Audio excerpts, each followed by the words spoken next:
주님께서 여러분과 함께 요한이 전한 거룩한 복음입니다.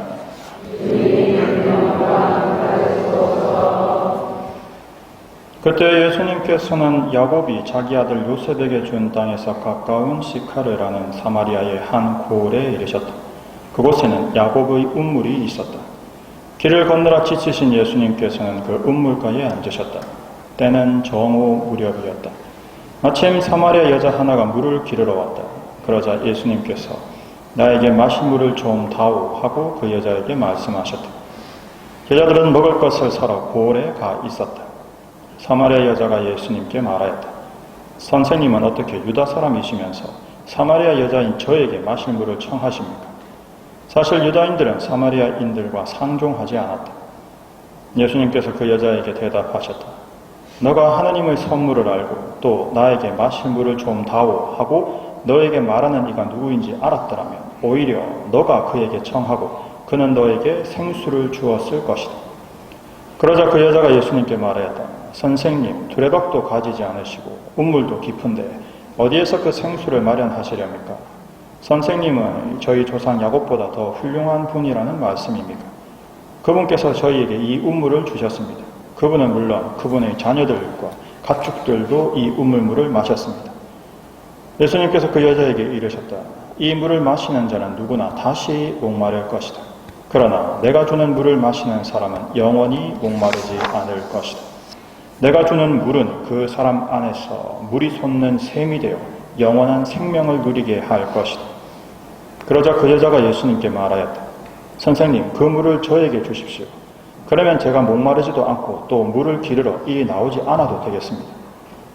예수님께서 그 여자에게 가서 내 남편을 불러 이리 함께 오너라 하고 말씀하셨다. 그 여자가 저는 남편이 없습니다 하고 대답하자 예수님께서 말씀하셨다. 저는 남편이 없습니다 한 것은 맞는 말이다.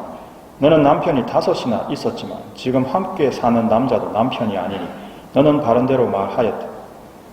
여자가 예수님께 말하였다. 선생님, 이제 보니 선생님은 예언자시군요. 저희 조상들은 이 산에서 예배를 드렸습니다. 그런데 선생님네는 예배를 드려야 하는 곳이 예루살렘에 있다고 말합니다. 예수님께서 그 여자에게 말씀하셨다. 여인아, 내 말을 믿어라. 너희가 이 산도 아니고 예루살렘도 아닌 곳에서 아버지께 예배를 드릴 때가 온다. 너희는 알지도 못하는 분께 예배를 드리지만 우리는 우리가 아는 분께 예배를 드린다. 구원은 유다인에게서 오기 때문이다.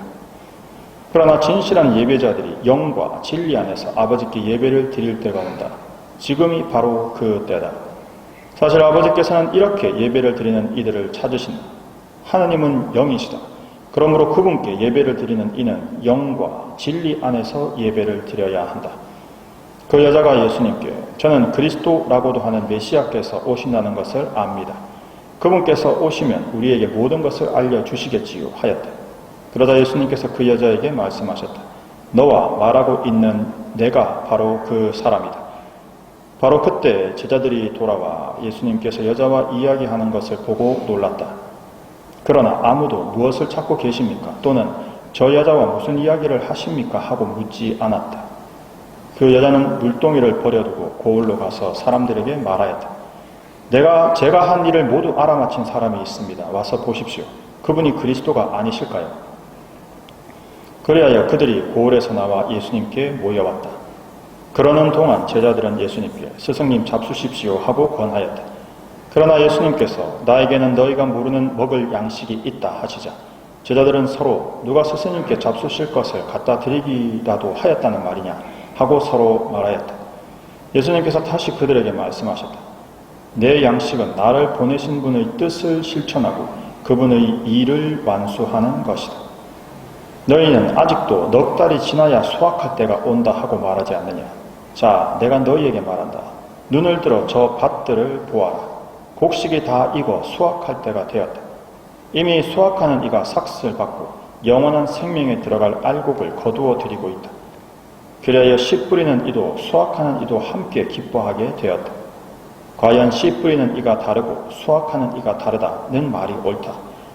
나는 너희가 애쓰지 않은 것을 수확하라고 너희를 보냈다. 사실 수고는 다른 이들이 하였는데 너희가 그 수고의 열매를 거두는 것이다. 그 고을에 사는 많은 사마리아인들이 예수님을 믿게 되었다. 그 여자가 저번은 제가 한 일을 모두 알아맞혔습니다 하고 증언하는 말을 하였기 때문이다.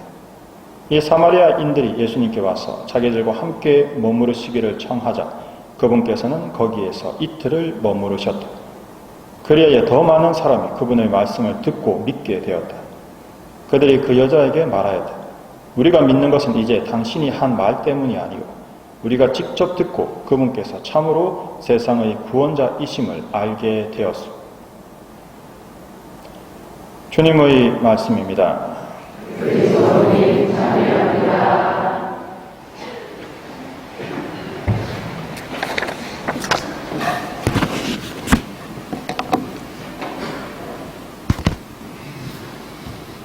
네, 오늘 복음에서 예수님과 이 사마리아 여인이 나눈 대화는 예수님께서 누구이시고 무엇을 하시러 이 세상에 오셨는가를 잘 알려주는 아주 유명한 성경의 구절입니다. 이 부분은 굉장히 주의 깊게 보실 필요가 있습니다. 저번 주에 우리가 들었던 거룩한 변모 사건은 공생활 셋째 해에 있었던 사건이고, 오늘 듣는 이 사마리아 여인은 둘째 해이지만 제자들에게 그리고 12사도들에게 당신이 누구시다라는 것, 즉 당신이 하느님이시라는 것을 가르쳐 주시는 것은 결코 쉽지 않은 과정이었다는 겁니다. 이제 저는 이제 워낙 유튜브에서 이제 가톨릭 종교에 관계되는 것들을 많이 보다 보니까 이제 알고리즘이 그런 것들을 잘 띄우거든요. 전에 사이비 등이 통일교 신천지 문제 때문에 한참 시끄러울 때 나왔던 이야기 같은데 갑자기 또 이런 영상이 뜨더라고요. 그래서 이렇게 보니까 어떤 사람이 이제 그렇게 표현을 하시더라고요. 예수님도 그 당시에 유태인들이 보기에는 사이비 교주 아니냐. 예. 그렇죠. 겉으로 보이는 모습은 비슷합니다. 그런데 진짜와 가짜를 어떻게 구별합니까? 라는 거죠. 사실 진짜와 가짜를 구분하는 가장 중요한 건 삶으로 증명되는 겁니다. 대부분의 사이비 교주는 자기가 이익을 보기 위해서 하는 거죠.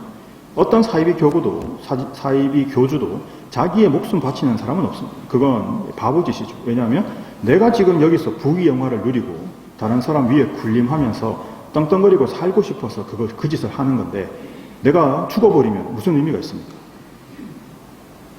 그래서 예수님의 삶은, 십자가의 죽음은 바로 예수님께서 진짜라는 것을 증명하는 정점에 있는 사건 중에 하나인 거죠. 3년 하시고는 십자가에서 돌아가십니다. 그러면 그 12사도들은 흔히 많은 사람들이 12사도들이 거짓말할 거다 이런 식으로 주장하는 사람들이 꽤 있거든요. 그럼 12사도들은 어떻습니까? 그 사람들은 평생 떵떵거리면서 누리고 살았습니까? 아니요. 전부 인간이 겪을 수 있는 최악의 고통의 죽음을 맞았습니다. 한 사도는 살 가죽이 벗겨져가 죽었잖아요. 여러분, 생사람 살 가죽을 벗기는 게 얼마나 그런 죽음을 겪은 게 12사도들입니다.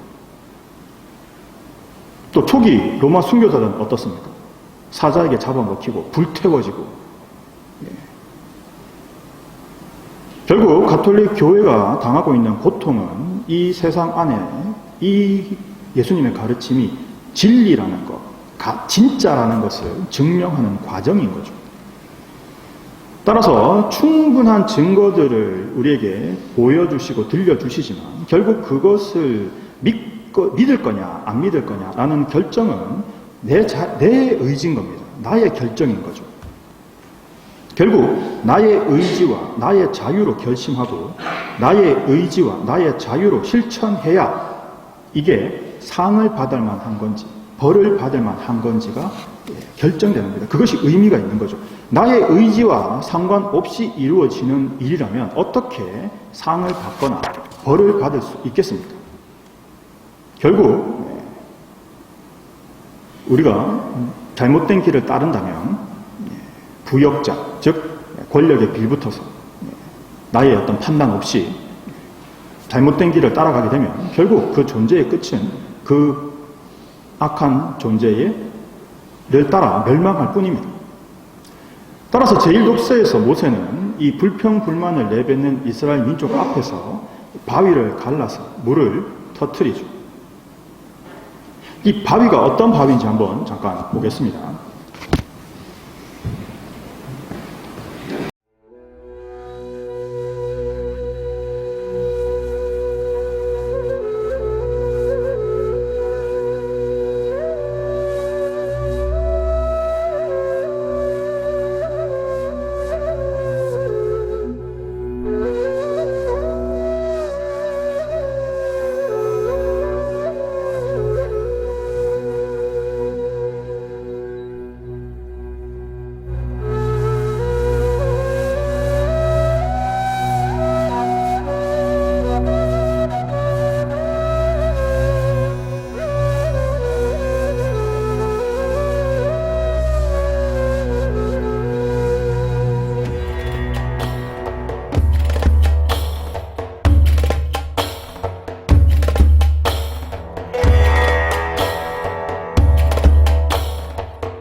예, 저처럼 저렇게 커다란 바위를 이렇게 지팡이로 쳐서 물이 터져 나왔으니까 사실 사람들이 그냥 불평불만이 다 없어졌겠죠. 하지만 문제는 그렇게 불을 터뜨려 놓으시고도 그 영광을 하나님께 돌리지 않았기 때문에 모세는 결국 약속된 땅에 못 들어갔습니다.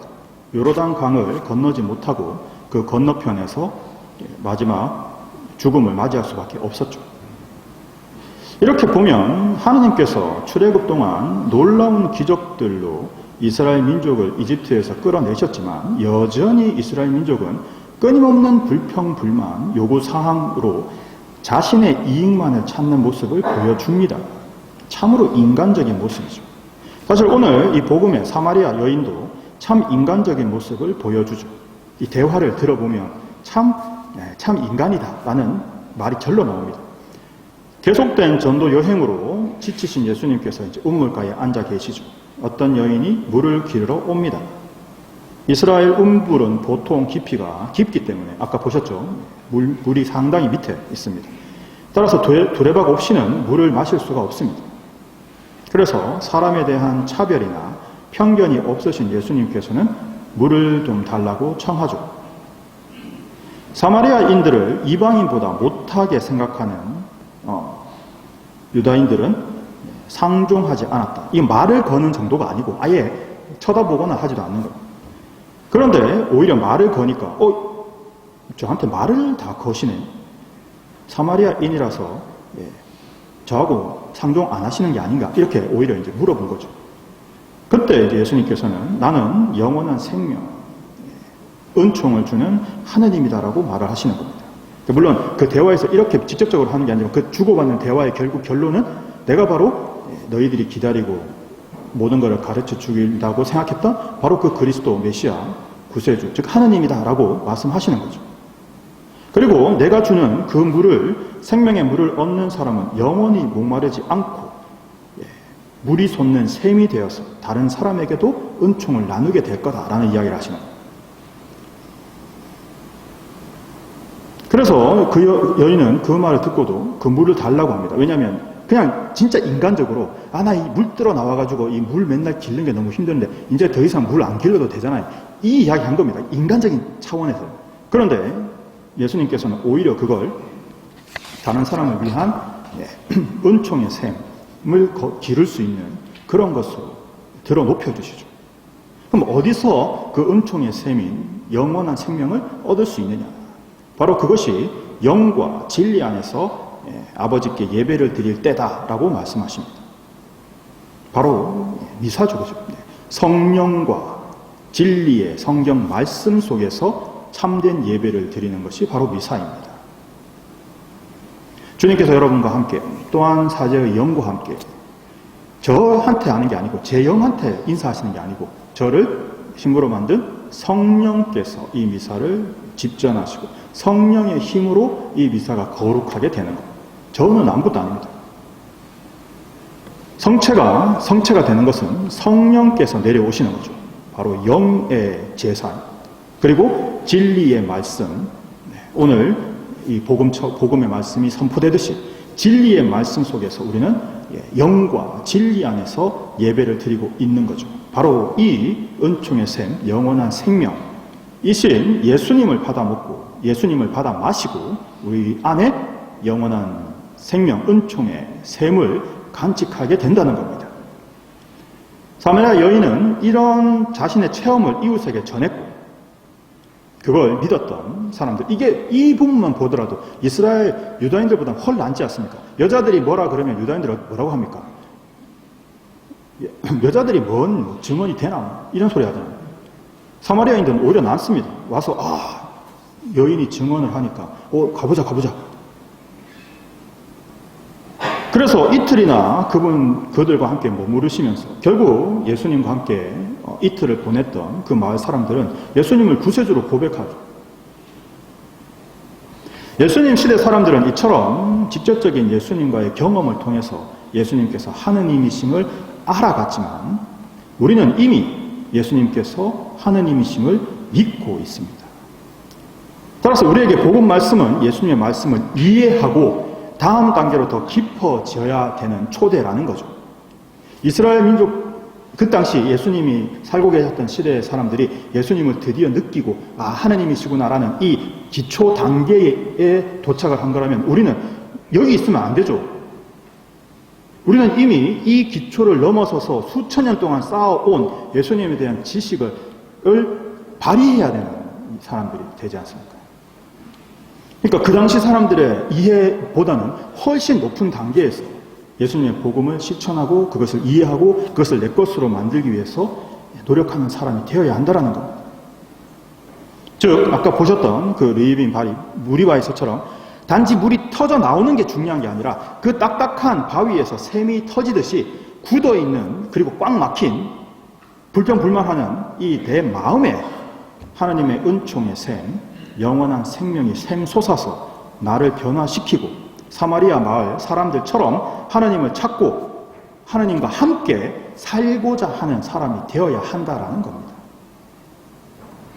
그래서 제2독서의 말씀처럼 믿음으로 의롭게 된 우리는 하느님을 믿고 예수님께 신앙을 고백해서 예수님을 통해서 그리스도를 통해서 그리스도와 함께 그리스도 안에서 평화를 누리고 그분을 우리 마음 안에 은총의 샘, 영원한 생명으로 간직하면서 살아가는 거죠. 그렇게 됐을 때 우리 안에서 그 은총이 샘솟게 됩니다. 이 힘을 유지하는 것이, 왜냐하면 운물이라는 건 계속 퍼내지 않으면 말라버리기 때문이죠. 운물은 그런 현상이 있습니다. 운물물은 계속 퍼내야지만 계속 물이 솟아나거든요. 따라서 우리는 영과 진리 안에서 끊임없이 예배를 드려야 됩니다.